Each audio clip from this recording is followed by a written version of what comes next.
The council chamber of station Kepler 442 fell silent as Director Valth's crystalline voice cut through the air like a shard of ice. Captain Ellen Ross stood at attention, her weathered hands clasped behind her back, face impassive despite the churning in her gut. "Your methods are unacceptable," Valth declared, his 6 eyes blinking in sequence. "You have violated protocols 17 times in the past solar cycle alone. The consortium has voted unanimously. You are to vacate this station and return to Earth immediately." Ellen didn't flinch. She'd known this was coming. Teaching young aliens to think for themselves, to question authority, to solve problems creatively rather than follow rigid algorithmic solutions. These were apparently crimes in the eyes of the Galactic Education Consortium. "I understand," she said simply. "You have 24 hours to gather your belongings and depart," Valth continued. "Your replacement will arrive shortly. A proper instructor who understands the importance of standardized curriculum." Quote, as Ellen turned to leave the chamber, she noticed movement in the observation gallery above. Small faces pressed against the transparent aluminum her students. Dozens of them from 7 different species, all watching with wide eyes as their teacher was dismissed. Ellen's quarters were sparse, just as she preferred them. She moved methodically, packing her few personal items into a standard-issue duffel, a photo of her daughter back on Earth, her grandfather's compass, a battered copy of The Count of Monte Cristo. The essentials. A soft chime at her door made her pause. "Come in," she called. The door slid open to reveal Miko, a young Talvarian barely past his 8th molt. His russet fur was fluffed up in distress, and his large amber eyes glistened with moisture. In his small arms, he clutched a worn backpack, the one Ellen had given him when he first struggled to organize his schoolwork. "Captain Ross," Miko said, his translator rendering his chittering speech into standard English. "I am coming with you."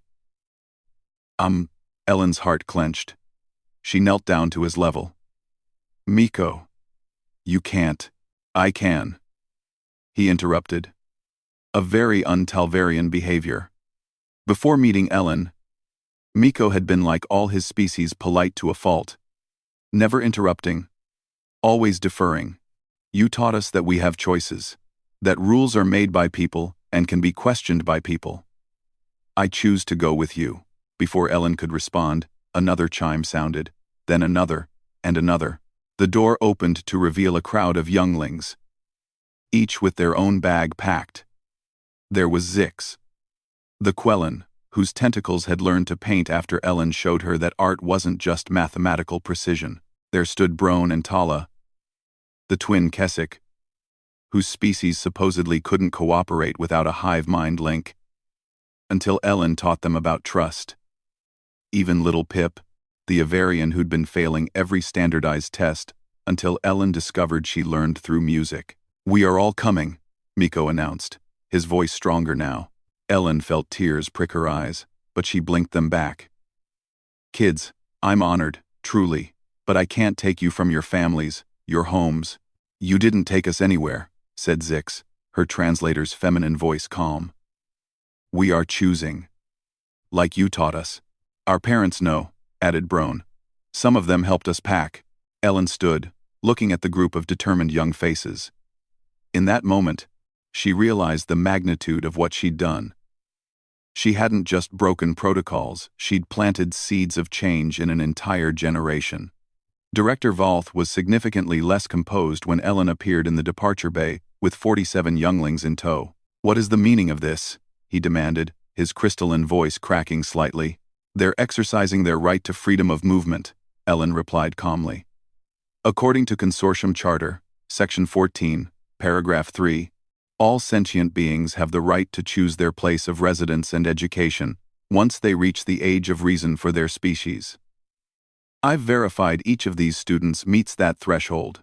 Valth's eyes blinked rapidly in distress. "Their parents have been contacted and have given consent," Miko interjected, stepping forward. "My mother said that any teacher worth following is worth following anywhere." The crowd of parents that had gathered behind the council members murmured in agreement. Many wore expressions of quiet pride.